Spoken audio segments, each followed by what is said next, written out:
చూడండి, యెరూషలేము మనం పైనున్న తల్లి యెరూషలేము, ఇక్కడ పైవేలేశము ఏమండి దేవుని ఇంటివారం. 20 వచనాలకు రండి. 20 వచనాలకి మీరు డౌట్ పడొద్దు. 20 వచనాలకు రండి, అక్కడే చదివమ్మా.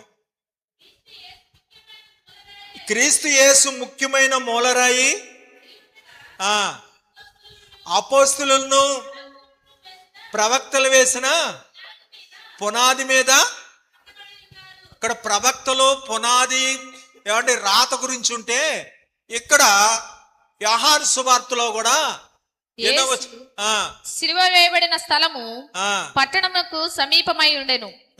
అది హెబ్రీ, గ్రీకు, రోమా భాషలలో వ్రాయబడెను గనుక యూదులలో అనేకులు దానిని రాయబడి ఉండేనండి. హల్లెలూయా. యూదుల్లో అనేకులు దాన్ని ఎలా చెప్పాలి తెలుసండి, చాలా అది పట్టణానికి దూరము అయినా అనేక మంది చదివారు.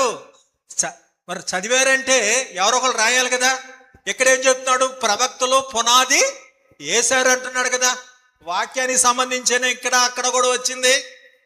ఇక్కడ కూడా నేను పాపము చేసినని నాకు తెలిసినది గనుక. ఎలా తెలిసింది? తెలిసిందంటే నాలెడ్జి, వెలుగు వచ్చింది మాట అండి. నేను ప్రవక్తలు చెప్పబట్టి వాక్యం వెళ్ళడు కాకపోతే వెలుగు నాకు పాపం చేశానని తెలిసింది.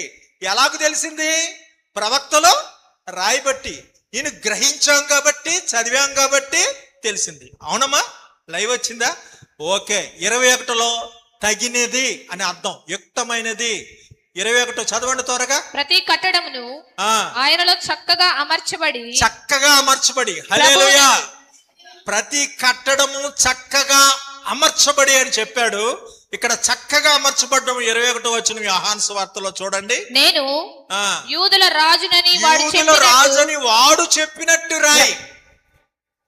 కానీ మీరు యూదుల రాజని రాశారు, కానీ చక్కగా అమర్చబడింది.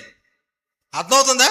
ఈ చక్కగా అమర్చబడిన యూదుల రాజు అనే పేరుకి ఇక్కడ వ్యాఖ్యానకర్త ఎక్కడిచ్చాడు? చక్కగా అమర్చబడిందని ఎఫ్సీలో చెప్పుకుంటున్నాం.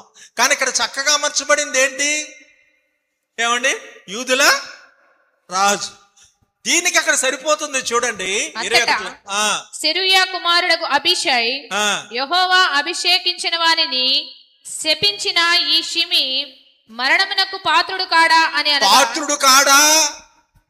చక్కగా సరిపోయింది. మరణముకు పాత్రుడు కాదా? యూదుల రాజా అనేది పాత్రుడు కాదా? చక్కగా అమర్చబడింది కాదా? అర్థమవుతుందా? 21కి 22 చూడండి. ఆయనతో మీరు కూడా ఆత్మ మూలముగా దేవునికి నివాస స్థలమైనటకు కట్టబడుచున్నారు. ప్రతి ఒక్కరం కట్టబడుచున్నాం. మీరు కూడా కట్టబడుచున్నారు, నేను కూడా కట్టబడుచున్నాం. అంటే ఇక్కడ 22 పిలాతు ఏం చెప్తున్నాడో చూడండి. పిలాతు నేను వ్రాసినదేమో నేనేదో రాశానులేనయ్యా. ఏంటయ్యా అలాగ రాశావంటే, నేను రాసిందేదో రాశాను. ఇక్కడ మీరు కూడా కట్టబడుతున్నారు. ఇక్కడ పిలాతు కూడా కట్టబడ్డాడు. హల్లెలూయా. అక్కడ చూడండి, సెరూయా కుమారులారా మీకును నాకును ఏమి పొందు? మీకు నాకేం పొందు? సమయమున మీరు నాకు వాళ్ళతో ఏమంటున్నాడు? దావీదు ఏమంటున్నాడు? మీకు నాకేంటి అంటే, పిలాతు ఏమంటున్నాడు? నేను రాశాను, మీరు కూడా. హల్లెలూయా. అర్థమైందండి? వాక్యము ఎంత ఊహతో రాయబడింది కాదు. అంతెందుకండి, మీరు పిల్లలకి అన్నారు, మీ పిల్లలకు కళ్ళు పెట్టలేదు, మీ చెవులు పెట్టలేదు, ఏమండి చక్కగా పేగులు మీరు ఇవ్వలా, కానీ గర్భం ధరించారు. అన్ని పేర్చింది ఎవరు? దేవుడు. అలాగే వాక్యం రాయబడింది. హల్లెలూయా. మరి ఒక జంటలోకి వెళ్దాం. ఇది అసలు క్రిస్మస్ ఎలా ఉంటుంది అంటే, కీర్తనలు 2 తీయకండి, ఏం ఊరికిన వదారు. కీర్తనలు 2, లోక 2, పిలిపి 2. నీవు నా కుమారుడువు, నేడు నిన్ను కనియం. 7వ వచనం. తొలిచూలు కుమారుని కని. 7వ వచనం. మనిషిని పోలిగ్గా పుట్టి దాసుని స్వరూపం ధరించి. 7వ వచనం. 3 ఏళ్ళు క్రీస్తు పుట్టికే. 3 ఏడే. 7 స్తంభాలు, 7 ఆత్మలు, 7 సంపూర్ణ సైన్యం. ప్రజలందరికీ శుభార్త. ప్రతి మోకాలు యేసునామమున వంగును. రాత్రి వేళ మందన కాస్తున్న గొర్రెల కాపర్లు. మరణం పొందినంతగా ఆయన కాసుకున్నాడు. దావీదు పట్టణం ముందు నేడు రక్షకుడు మీ కొరకు పుట్టి ఉన్నాడు, ఈయన ప్రభు అయిన క్రీస్తు అంటే ఇక్కడ యేసుక్రీస్తును ప్రభువుగా ఒప్పుకోండి. కుమారుని ముద్దు పెట్టుకునేటంటే శిశువు పొత్తుగుడ్డలతో అది ఐటెం. అంటే ఒక్క అంశమేమో కలుస్తుంది అనుకున్నారు. మ్యారేజ్ డే, డెత్ డే, ఏ డేకైనా కలుస్తాయండి. హల్లెలూయా. ఇప్పుడు మనము యెషయా గ్రంథం 53 చాలా విలువైంది కదా. మన అతిక్రమం కోసం నలగొట్టబడ్డాడు, మన సమాధానమైన శిక్ష ఆయన మీద వేయబడింది, అతడు పొందిన దెబ్బల చేత మనకు స్వస్థత కలిగి చేయింది. మేము తెలియజేసిన సమాచారము ఎవడు నమ్మెను, తండ్రి ఎదుట లేత మొక్క వలె పెరిగెను, మనుషులు విసర్జించిన వారుగా, చూడనల్లని వాడిగా, వ్యసనాక్రాంతుడిగా అతడు ఎంచబడ్డాడు.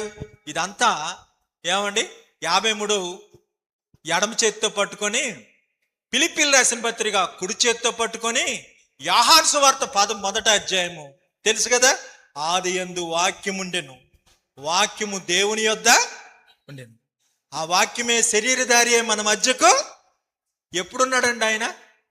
ఆదియందు. క్రీస్తులో సమస్తాన్ని, అధికారులైన సమస్తాన్ని సమకూర్చుకోవటానికి జగత్ పునాది వేయబడకుందే మనల్ని ఏర్పరచుకొని వీటన్నిటినీ ఏమంటే క్రీస్తులో సమకూర్చుకోవాలని, ఏది విరోధమైన క్రీస్తులో సమాధానపరచుకోవాలని ఆయన శరీరం మూలంగా శరీరం అనే తెరను చీల్చి మనల్ని సమీపస్తులుగా చేశాడు. మనకి ఆయనకున్న అప్పులు దస్తావేజుని చేవ్రాతను తుడిచి వేశాడు. దేవుని స్తోత్రం. ప్రాయశ్చిత్తముగా రక్త ప్రోక్షణ చేశాడు. పాప పవిత్రార్థం పవిత్ర రక్తమాంశాన్ని, స్త్రీ పురుష కలయకుండా వచ్చిన ఈ రక్తం పరిశుద్ధమైనది. ఈ ప్రధాన యాజకుడు తన సురక్తం ఇచ్చాడు.